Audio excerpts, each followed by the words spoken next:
គ្រឿងពិសេសស្លមកជឿគ្រឿងពោះគោសាច់គោនេះមានប៉ុណ្ណេះឯងបងប្អូនគ្រឿងខ្មែរល្មៀតខ្ទឹមម្ទេសស្លឹកក្រូចស្លឹកគ្រៃនេះហើយគ្រឿងសម្រាប់ម្ហូបខ្មែរពិសេស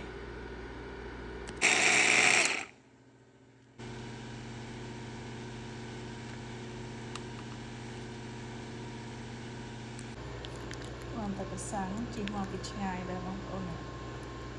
ប្រសាំងនេះបងប្អូន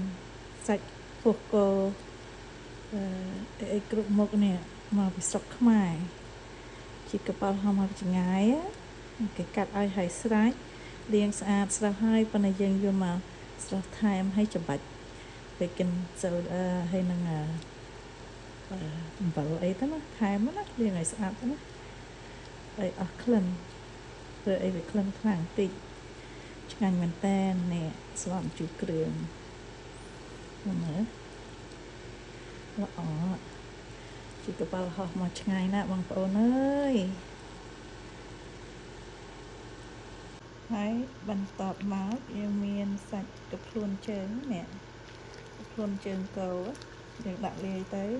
ពេលនេះវាមានតសៃតិចតិចយើងស្លម្ជូរគ្រឿងជាមួយសាច់គោពោះគោឆ្ងាញ់ដាក់សាច់សុទ្ធអត់ឆ្ងាញ់ទេស្លម្ជូរគ្រឿងអានេះមាននេះតសៃចេះល្អនេះចេះឲ្យសាច់សុទ្ធតិចតិចឃើញទេហ្នឹងហើយ natural collagen ណាបងប្អូនតសៃហើយនឹងiron នេះឆ្ងាញ់ចាំមើលខ្ញុំធ្វើរួចបង្ហាញឲ្យឃើញយ៉ាងម៉េច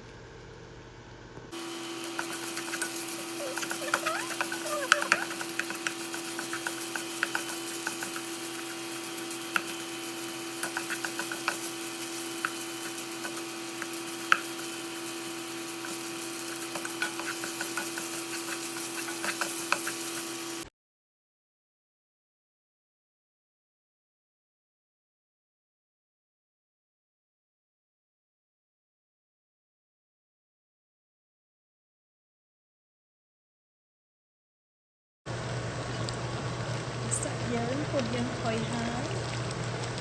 យើងដាក់ប្រសាំងយើងត្រូវចេញតិចទៅបន្តិចទៅឆ្លក់ទៅតាមយើងចូលចិត្ត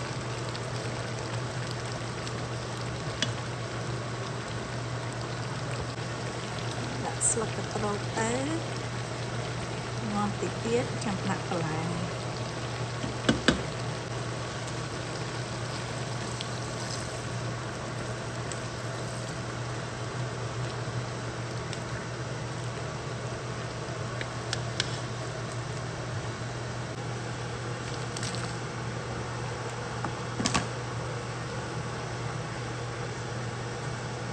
ពេញពណ៌ស្រោម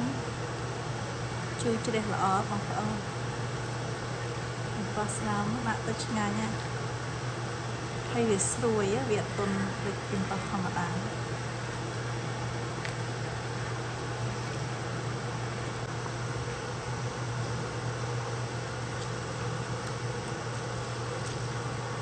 ធ្វើស្ល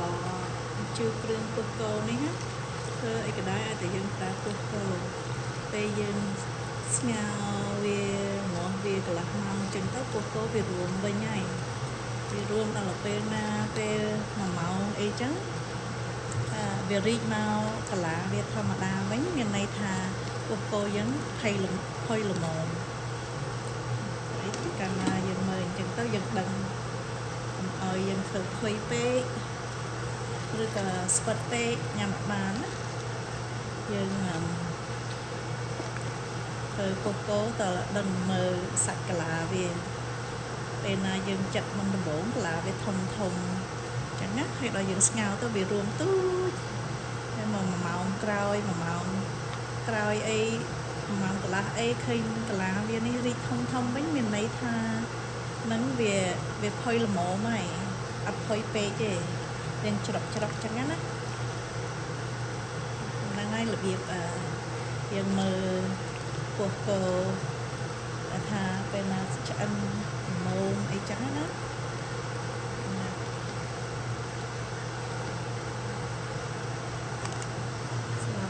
អិនហើ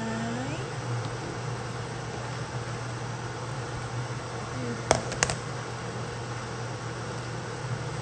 ឃើញញោមមកឆ្ងាញ់ហេតុបងប្អូនឃើញទេកាលណាពេលវាស្អិនហ្នឹងចាឡាពោះអីយើងកាត់ធំធំអញ្ចឹងវារីកមកធំធំវិញហ្នឹងហ្នឹងដឹងថាឆ្អិនហើយ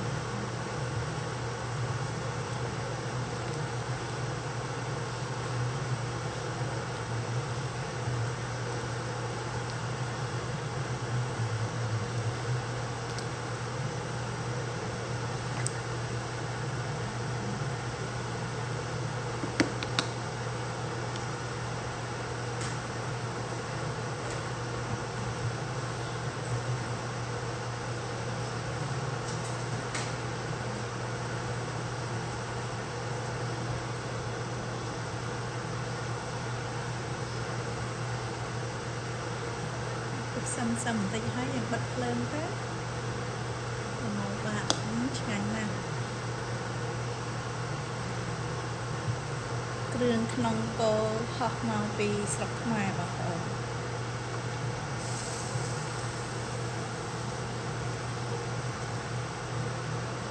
ស្មោម្ជឺគ្រឿងពោះគោសាច់គោជាមួយកាសាំងឆ្ងាញ់ណាស់ហើយពីប៉ោះស្រោប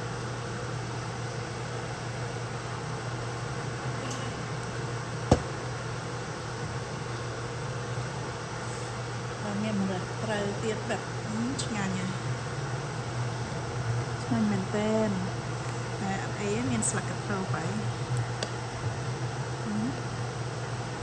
ស្លោមកជឺ